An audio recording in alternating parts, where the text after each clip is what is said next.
All right. Hi, everybody. Thank you for joining us to today's webinar, the 10 must-have tips to turn shoppers into buyers. My name is Kimberly Rowell, and I am with BlueSnap, and I will be your moderator today. I'd like to introduce our two speakers, Dina Goldberg, who is the Director of Sales and Marketing at abandonment. Thank you, Dina, for joining us today. My pleasure. Thanks for having me. And Scott Fitzgerald, the SVP of Marketing at BlueSnap. Hi, Kim. Hi, Dina. How are you guys? Great. How are you, Scott? Very good. So just a couple of housekeeping items before we get started. So the slides in the recording of the webinar will be made available after the presentation. So we'll be sending it around to everybody. So thank you for that. And ask questions in the chat functionality throughout the webinar. You should be able to see that down on the bottom right. So at the end, we'll leave a few minutes for Q&A. And I will turn it over to Scott. Thanks, Kim. So, Dina, today we're here to talk about solving abandonment as the best ways to turn shoppers into buyers. And I'm excited because we were reviewing the slides beforehand. You talked about, and I agree that between abandonment and your focus on shopping cart abandonment and BlueSnap's focused on solving checkout abandonment, we really got a lot of great tips to share with merchants on how to make sure they turn those precious browsers into actual buyers. So I'm excited about today's session. Yeah, absolutely. So am I, Scott.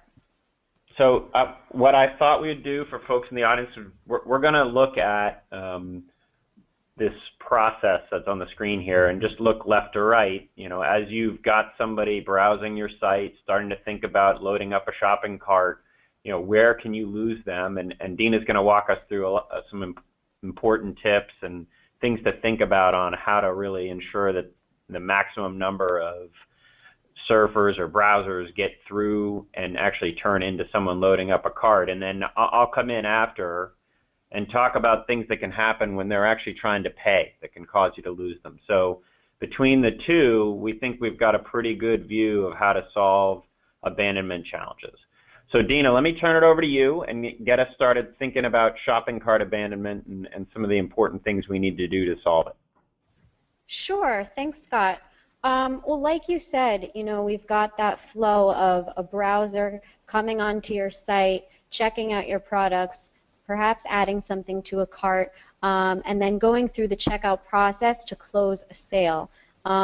Personally, when I started off at abandonment a few years ago, I was working in client services, and I worked really closely with hundreds of merchants. And what I found was through these relationships I was developing with them, that they had so many things on their checklist. They have so many things to do, and I know that the people on the call will relate to this. You've got all your store maintenance, you've got to run the back end, the front end, you've got to make sure you've got stock, shipping, everything is running like a machine, in addition to all the things that any store, brick or mortar and or online stores have to deal with. You've got to design your site, optimize it, drive traffic.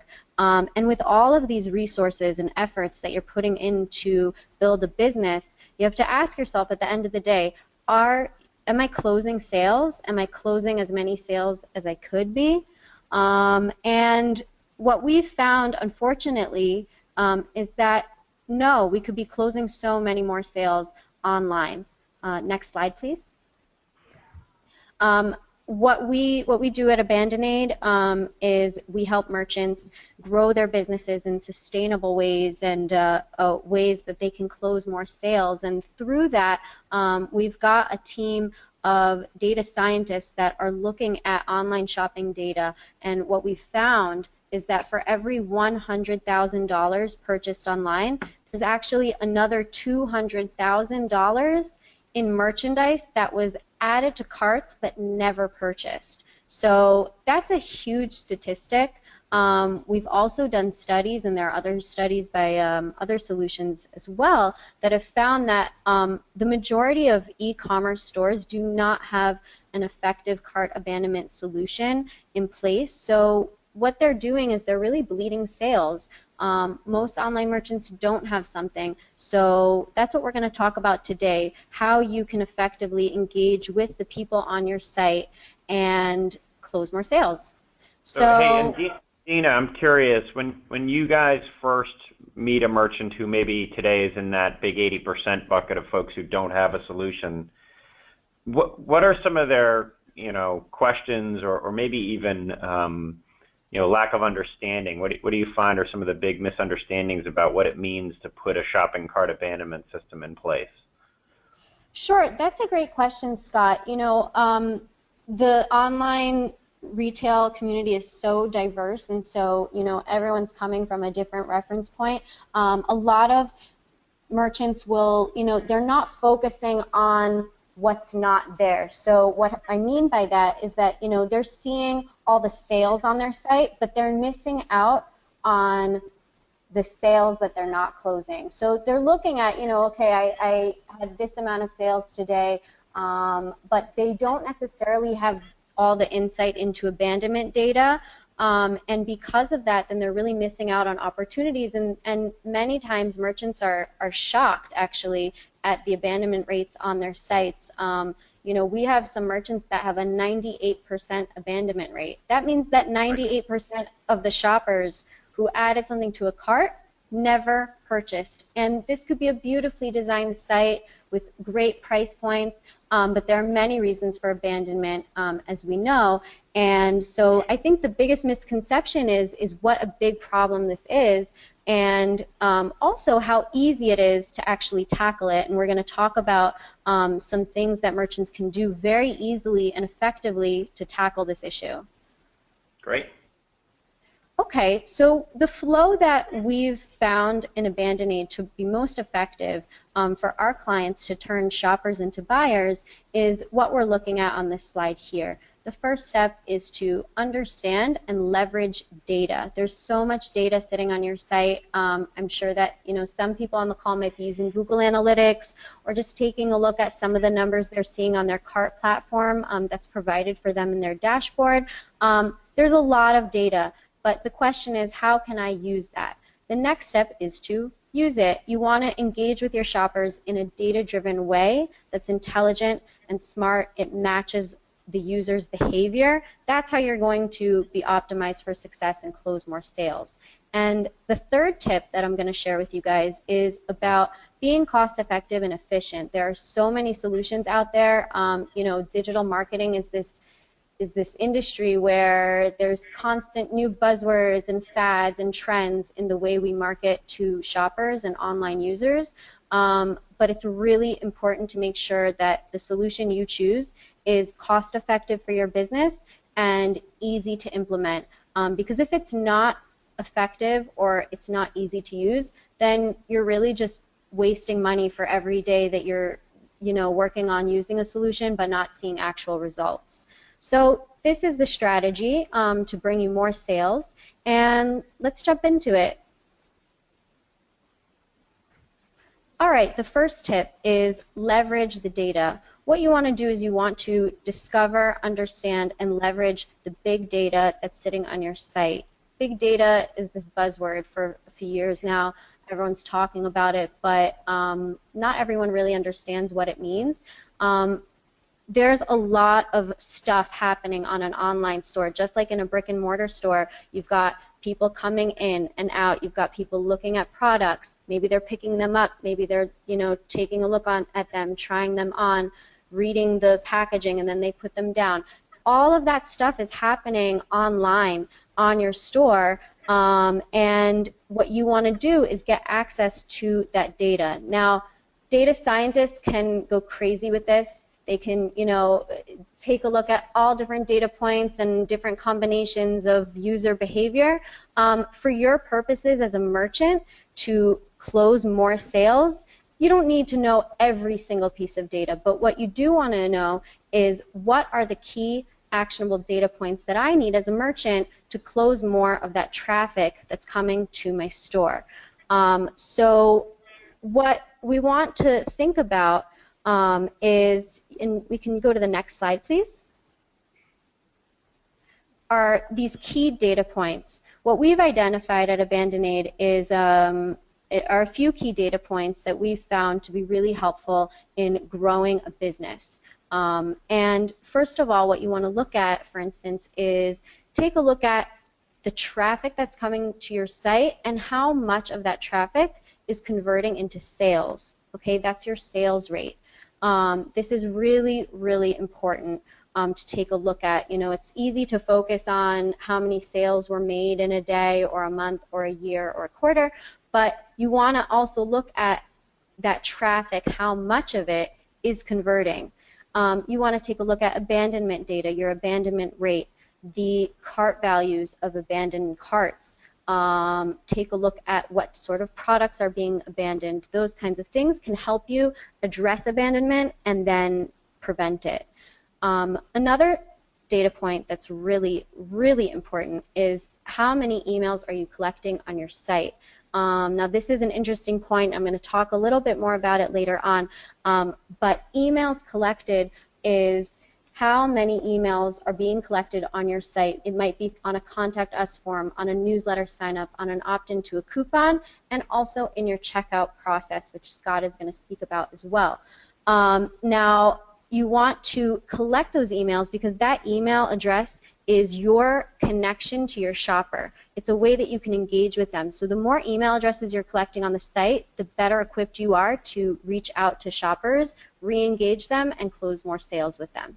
And the last data point that I want to mention is traffic source.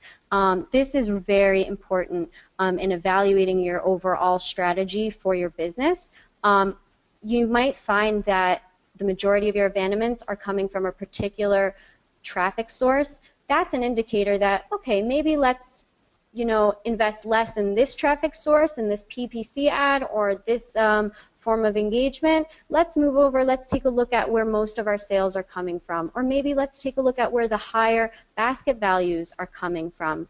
All of these data, this is the way to use data smartly so that you can grow your business. Next slide, please.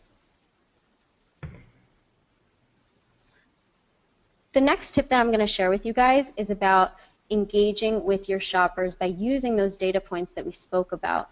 So you want to engage with your shoppers by using the data-driven campaigns both on your site and off your site. Optimized engagement should be at the most crucial points in the shopping funnel. Now, there are different points where your shoppers might be most likely to buy or most likely to drop out. This can be on the site, once they've already left. You want to make sure that you're engaging with them at all of these points so that you can close a sale. Just like in a regular store, you know, if you see that someone's about to leave, you might approach them and say, oh, you know, do you need any more help? This can be done online effectively as well. Next slide, please. Now this is one example of a cart abandonment campaign, of a couple cart abandonment campaigns. So these are just email examples where shoppers abandoned something on a travel site or a voice over IP site. They left and then they received these emails. Now sometimes users are surprised at how simple they are. They're not so fancy, but what we've found is actually simple is best when you're engaging with shoppers to bring them back. Keep in mind, these are shoppers that have added something to their carts. This isn't just someone who came and left. They really spent time looking at your products. They took the time to click that button, add to cart, but then they still left. So what you want to do is reach out to them after they've left in real time. Make sure that, you know, you're not sending these emails out in batches like through MailChimp or whatever. MailChimp and other email marketing solutions are really great for newsletters and email blasts and customer engagement in that sense. But you also want to make sure that you have a real-time solution to reach out to your abandoning shoppers so you can get them when those products are still fresh in their minds. Next slide, please. The next form of engagement that I want to mention is on-site engagement.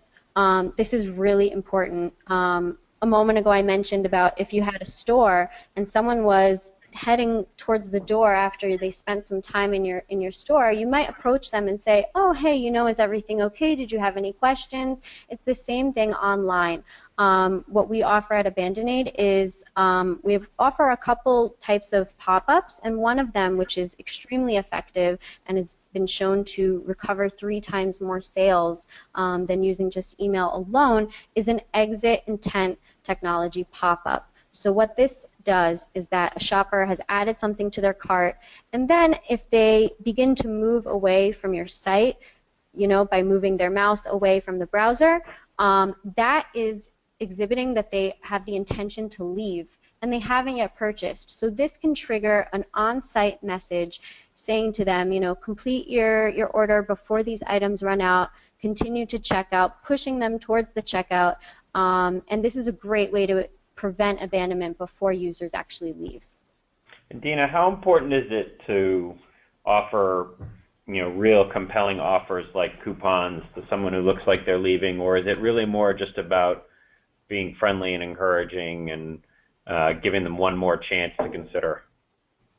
Scott, that's an excellent question, and we get asked this all the time. Sometimes our clients will say, well, I want to engage with my shoppers in real time. I want to engage with them on my site, but maybe your margins are kind of low, or you're all maxed out on coupon codes for the month. You don't really want to have any more special offers. So you can still engage with shoppers effectively. Like you said, Scott, is it about just being friendly and reaching out, kind of a customer service gesture? That can be just as effective as offering a coupon code. I've actually seen no correlation in more effective campaigns that had a coupon code versus not. It really depends on the site. Certainly if you want to offer a coupon code, then that's great. But it's not always necessary. And the same goes for cart abandonment emails as well. Great. It's really about engaging with the shoppers, developing a relationship with them, because again, and I reference this all the time, an online store is really no different than a regular store in the mall or in a shopping center or in town. You still need to develop relationships and engage in a meaningful, real way with your shoppers in order to close more sales. So the last type of engagement that I'm going to address that we're really excited about is a cross-device mobile engagement campaign. So, we're hearing so much about mobile shopping. I think this year it's up to about 20% of shoppers are purchasing on their smartphones. This number is only going up. I think in the next few years it's going to reach about half of online purchases, something like that. So it's really important that you have some sort of engagement in place to work with shoppers while they are using multiple devices. I know it might be a little bit difficult to see on this screen, but if you see on this sample store, there's a yellow bar at the top, and what it says over there is email me my cart so I can come back later.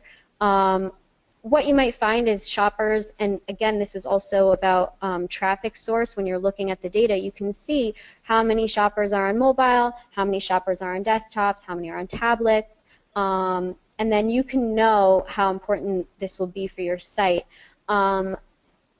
A shopper will, they might be browsing your site on their smartphone, on the subway, on the way to work in the morning. But then they don't want to take out their credit card while they're sitting on public transportation, or maybe they're busy, maybe they're out and about. They want to come back later to purchase. They have the full intention of purchasing, but they're just not ready at that moment. So give them a chance on site, engage with them, tell them, here, you can email your cart to yourself for later reference, because surprisingly, most e-commerce platforms do not have an effective way to either save the cart for multiple browser usage. It might only be for that specific browser. So if they're on their smartphone in the beginning, but then they come back on a different device, their cart is not going to be populated. And that's a really big disappointment for a shopper who wants to come purchase. So you want to remove any obstacles to completing a sale. So what we've done is developed a tool where a shopper can email the cart to themselves.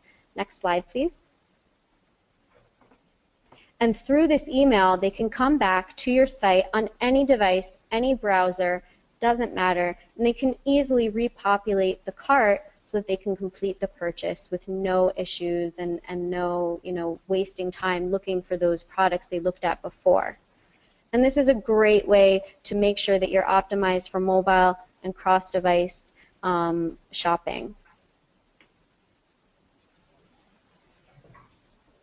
So just some key terms that I'm going to share with you guys when you're thinking about what sorts of solutions you're using for engaging with your shoppers, whether it be for cart abandonment, preventing cart abandonment, and that cross-device mobile engagement that we're speaking about. You want to make sure, first of all, that your solution has some sort of guest user pre-submit email identification technology. And what this means is that not all shoppers, in fact, most shoppers are not going to be submitting their email address, or they might not be logged in users or registered users at the time of abandonment.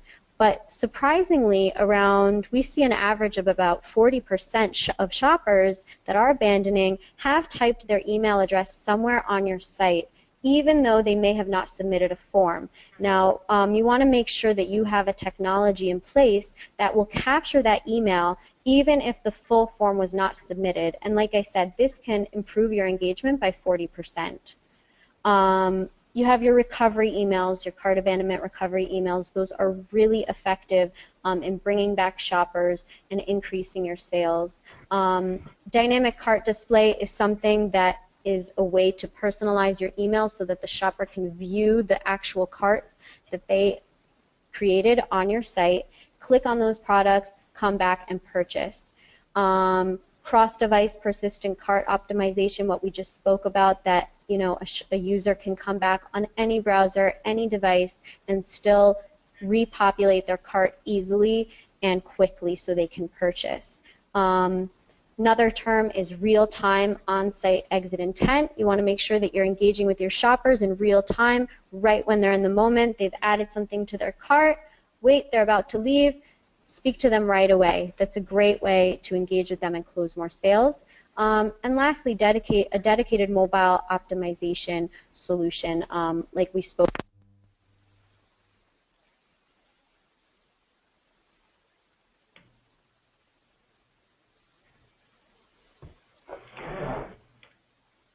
So I'm not sure if we lost Dina or not, but I know on the next slide, the real key to making a cart abandonment system work is making sure you're thinking about the cost benefit.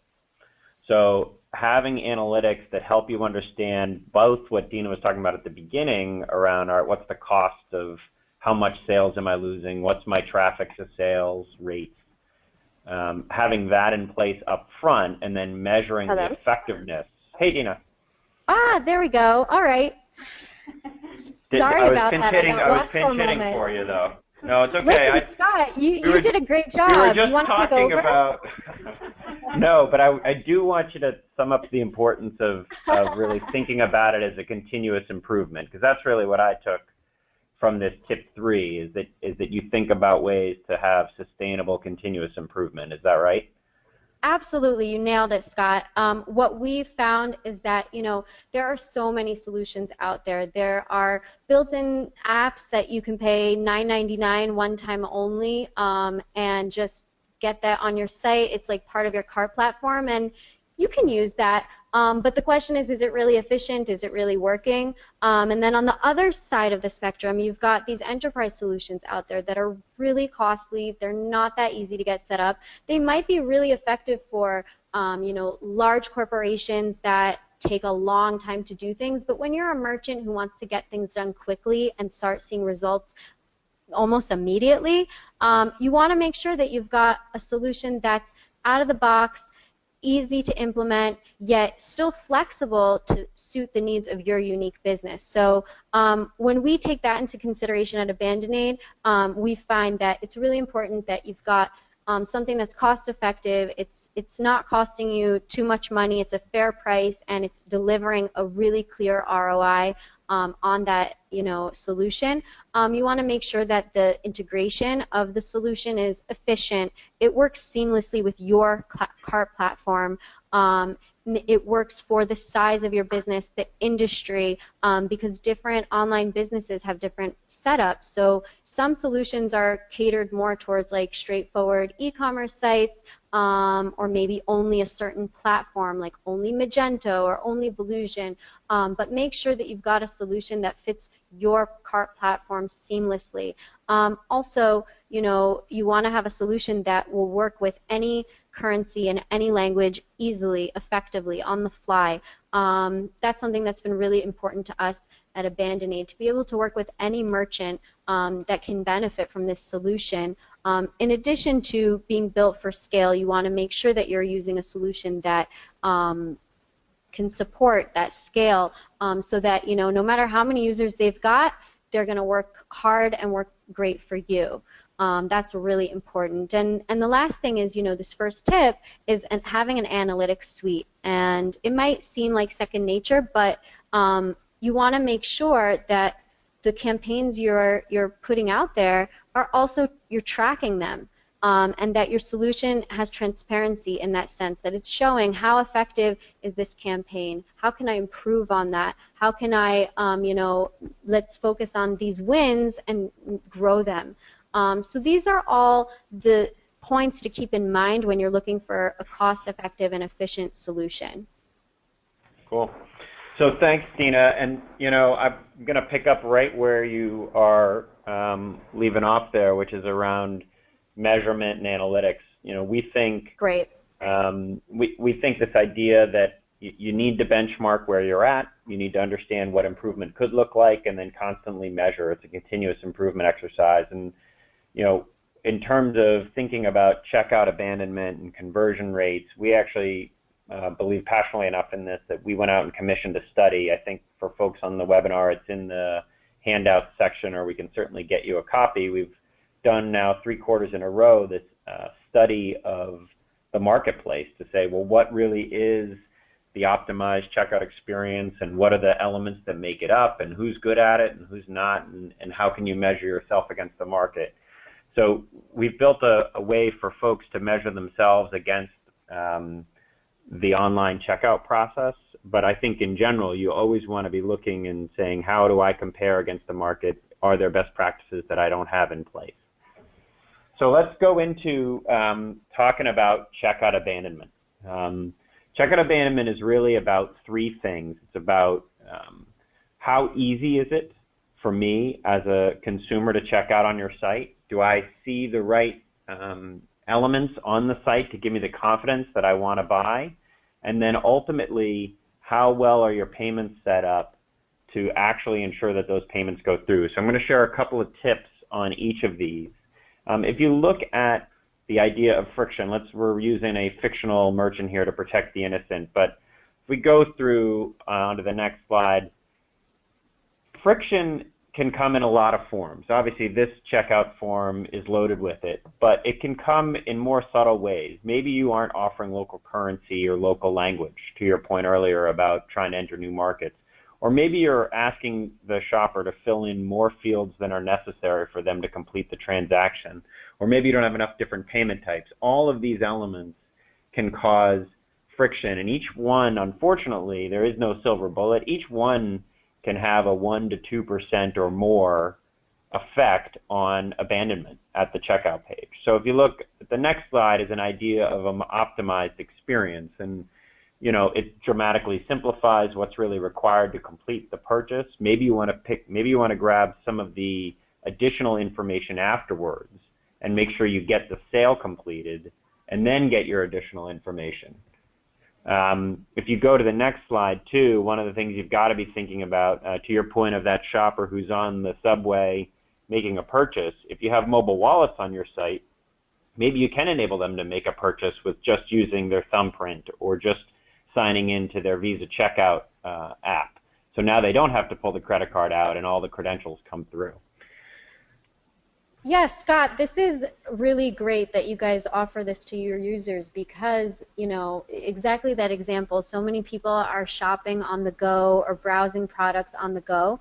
And so it's not convenient to pull out your wallet in public or when you're busy and in the middle of things. But if I can just click on, you know, a button and my payment method is already there, that's incredible.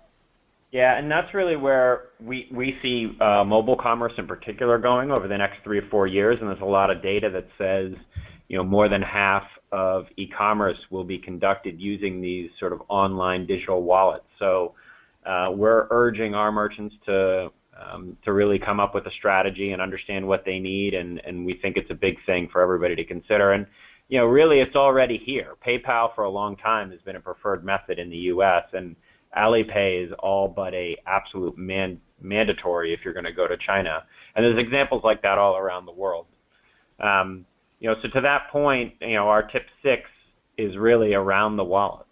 By 2020, as I said, 50% are going to be made by these and other alternatives.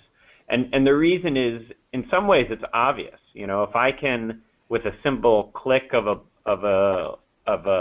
button, or with my thumbprint, or with a single login, provide you, the merchant, not just with a payment, but with all the credentials needed to ship the product to me, that's going to make it a heck of a lot easier, and it's sort of the ultimate solution to friction. The challenge for us in the merchant community is, how do we choose which of these many, many different competing wallets to offer? And this is, again, back to that continuous improvement. We think merchants need to be in a position to really think about and understand and follow adoption rates, and then be in a position to quickly add new payment types as they become demanded by their customer base. So getting back to the checkout abandonment, that was a bit on friction. Confidence is a subtle one that can really cause you problems. And what I mean by confidence are simple things like, I'm on the checkout experience, but I don't see the security logos that make me feel confident as a consumer. Or I've got that one last question and I don't know how to get help from the checkout page. Those things can have a big impact on abandonment and are really simple to solve too. So the next slide gives you a feel of just simple ways to give people live chat if needed, or even just a phone number to call or an email to send if you don't staff a full-time call center. Putting the right security logos in place is simple. All of the merchants have the right things, whether it's these or Komodo or one of the other vendors. Get those on your site, because the impact can be big. The impact can range from 5, 10, all the way up to 30% abandonment if you aren't giving the right confidence at checkout.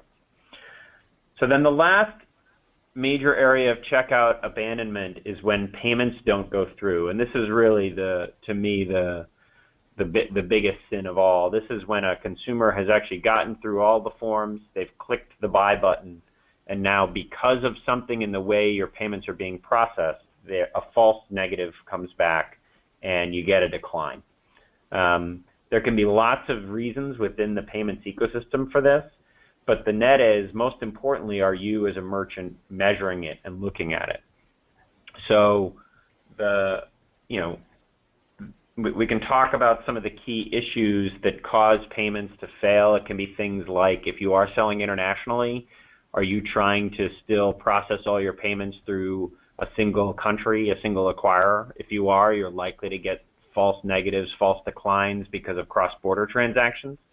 And even just regular hiccups in the payments ecosystem, if you don't have retries and failovers within your payments acquiring environment, you can really lose transactions. And these are the hardest to live with, because they're the ones where a customer has gone all the way through, they wanted to buy, and yet you lost them because about something in your payment setup.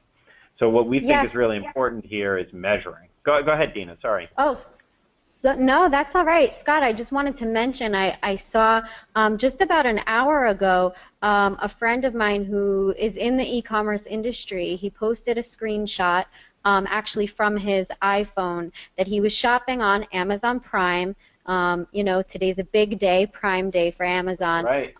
And the caption is, "It would be nice if Amazon would actually let me buy something, hashtag Prime Day fail." And in the screenshot, he's trying to purchase something upwards of $1,000, and it just keeps saying add to cart failed, retrying, and it's just not working for him. He's trying to purchase, and even Amazon has these hiccups. So if you're working with a processor that's got this on their mind, you know, it can happen even to Amazon. So this is really important to address.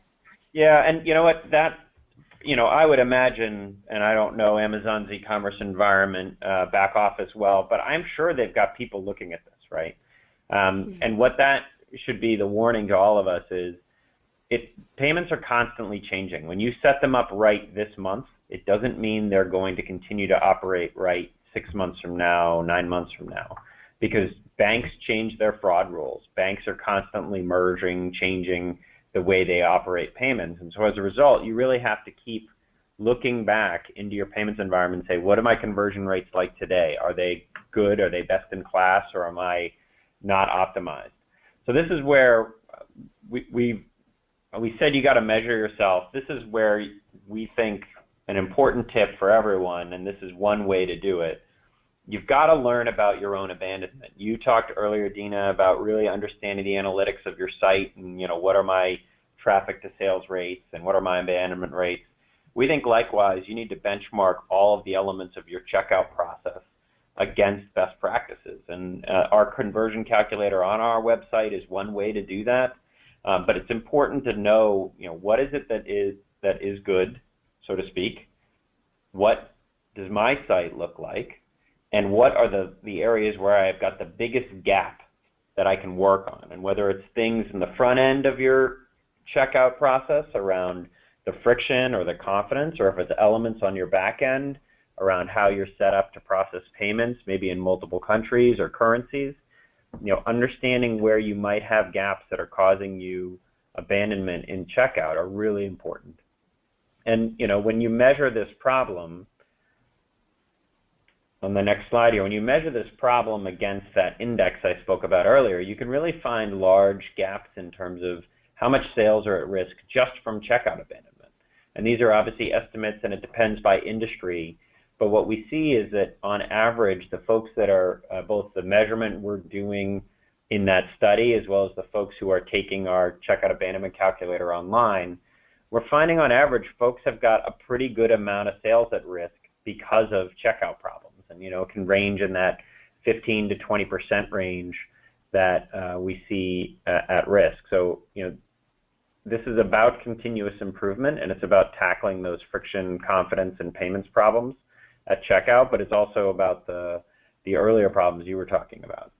So if we're coming to the end here, but, you know, the tip 10 brings us back to the first slide, which is really this is about having a conscious process that looks at abandonment from your web experience once people are coming to your site all the way through to how payments are processing, and understanding what are those key data points, the ones you spoke about and some of the ones that we brought out in the friction, confidence, and payments part. You know, what are the key data points about your site? Are they improving, or are you having problems? And measuring that on a regular enough basis so that you stay on top of and in front of this. You know, once you establish your key data points, your goal should be to every month have some level of improvement against them. And whether that's a technology change or a process change or simply having awareness, you know, that's really the important thing when solving abandonment. Yeah, Scott, you know, in my experience in working with merchants of all different sizes and industries, you know, we can work very closely with a merchant to create an amazing engagement campaign that would be bringing so much traffic back to their site, but then the conversion rate may still be quite low. And then we ask ourselves why, what is going on? And I think it's that really neglected piece of optimizing your actual checkout process, because, you know, like we said, you can spend so much money investing in traffic. You can even invest in, you know, these engagement marketing campaigns. But once someone's at the checkout, that's out of our hands in terms of, you know, marketing professionals, and we need to take a look at how can you really close that sale, make the checkout process as frictionless as possible, like you're speaking about, because someone's already at the end of the process. You don't want to lose out on them then. Yep. So, Kim, why don't we turn it back over to you, see if you've got any questions that have come in on email or in chat. So yeah, we do have a couple questions, and feel free to, if you have any additional questions, feel free to send them through on chat now, and we should have a few minutes to get to them. So a couple questions. So Dina, one that came in, which I'm curious to know the answer to, you mentioned the pop-up, the exit intent technology that you guys have. So the question was, aren't those annoying, and will they drive shoppers away? That's a great question. Yeah, this is one of the most asked questions we get in support when people are taking a look at this feature. And it's really about understanding there are different types of pop-ups. So you're right, a pop-up that is disconnected from the data on your site, a pop-up that is disconnected from user behavior is annoying. I personally hate them. They're really annoying. But there's a difference. When you've got a data-driven strategy, like the pop-up that we use that uses exit intent technology, this pop-up is only appearing to shoppers who have added something to their carts. So this is someone who took the time, they looked at a product, they added it to their basket, and then they're moving away from your site. And these pop-ups actually have been shown to improve customer experience, because it's really, like you mentioned, Scott, earlier, about really just, a customer service approach, being friendly, reaching out to engage with your shopper. That's actually received really positively by online shoppers who have spent the time to add something to their cart. So this isn't just, a random pop-up or a time-based pop-up. It's about being triggered by user behavior. So no, these are actually, in our experience, this isn't annoying at all. It's actually improving the user experience on your site. And I've seen, Dina, a couple of really good executions of this that almost say, oh, we're so sorry you're leaving, that almost take a sort of a very personal tone in the note, and that don't appear to be a hard sell. They're more, oh, what did we do wrong? We'd love to keep you, kind of a feel. And my personal experience, I don't have data that backs this up, my personal experience is that those work really well for me. So it's probably also about A/B testing, I'm guessing, what those messages are and seeing which ones really resonate best. Yeah, absolutely. We're actually in the process of taking a look at some of that data to see what sorts of messages are more effective for different industries, because the approach and the sell can be very different. Some industries require more of a hard sell, like travel is more time, there's a sense of urgency, whereas maybe something with a longer sales cycle, you want to have a message that is more friendly, customer service based, saying, what happened? How can we help? And like I said, customers actually really appreciate that. Yep. Awesome. All right. So the next question we have came from Diego. So what is the importance of offering alternative payment methods in emerging markets, for example, in Latin America? So Scott, this is. Yeah, sure. So it's a great question, and at a very high level, the answer is you've really got to have an alternative payment strategy. Because the data says that the growth of alternative payments is through the roof over the coming years. A little bit more specific to that question, some of the issues get down. So in Latin America, for example, in Brazil, the boletos is a really popular sort of online bank transfer type of payment type. If you have a high ticket item, it's mission critical that you really look hard at this and figure out. If the ticket item isn't high, then perhaps you don't need them. But those are examples where you break it down. If you go into even places like in Western Europe, in Holland, Ideal is sort of a Netherlands-only payment type, but it's a really prominent one. So if you have goals to really sell there, it's a big deal. So I think it starts with things like, what is it you're selling? Is it a physical good? Is it a subscription? Is it a high ticket item? Is it a low ticket item? And then looking hard at the countries that are most important. I think inevitably you'll end up finding that you're going to need some number of alternative payments depending on where you're selling and what what your ticket item is and what you're trying to sell, be it a physical or a subscription. So it's kind of doing a breakdown of that, looking at it through those lenses, and then figuring out which alternative payments are really popular based on those criteria. So, Dina, this next one's for you. When are abandoning shoppers most likely to convert, and what are the best practices for touch points? Okay, great question. So once someone has already left your site, they've already abandoned their cart, they left it behind, they haven't purchased, we see that the best touch points are the first email should go out 45 minutes post-abandonment. No later than that. If you send something later than that, you've probably already lost them. They've probably already gone to a competitor's site, or they're just busy and they're not so interested anymore. So the best time to convert is to bring them back with a first email. Now, you don't want to send it too quickly. You don't want to send it, a minute after they've abandoned, because it's possible that maybe, something happened, they're going to come right back on. But that 45-minute window is really effective. Now, it doesn't mean that if they haven't converted from that 45-minute email, they're never going to come back.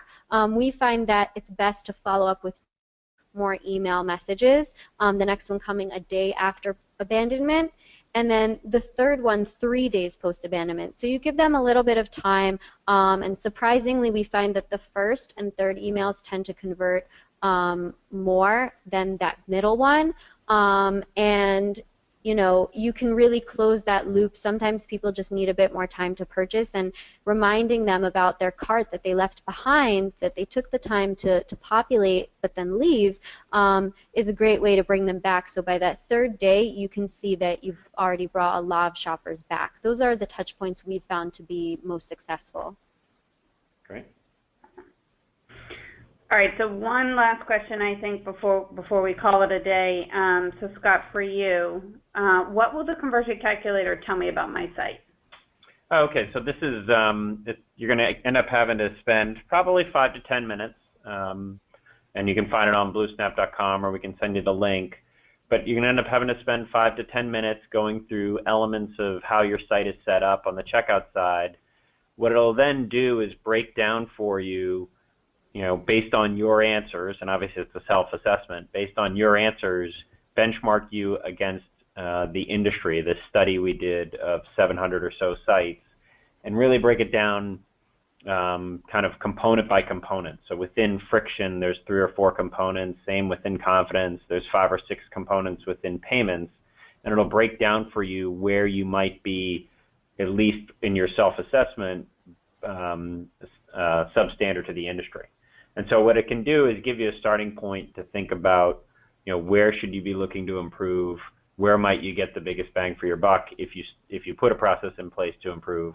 And more than anything, it should start you on your journey of starting to analyze your site and, come up with a game plan for that continuous improvement we've been talking about. So happy to answer other questions about that, or drop us an email and we'll get in touch with you.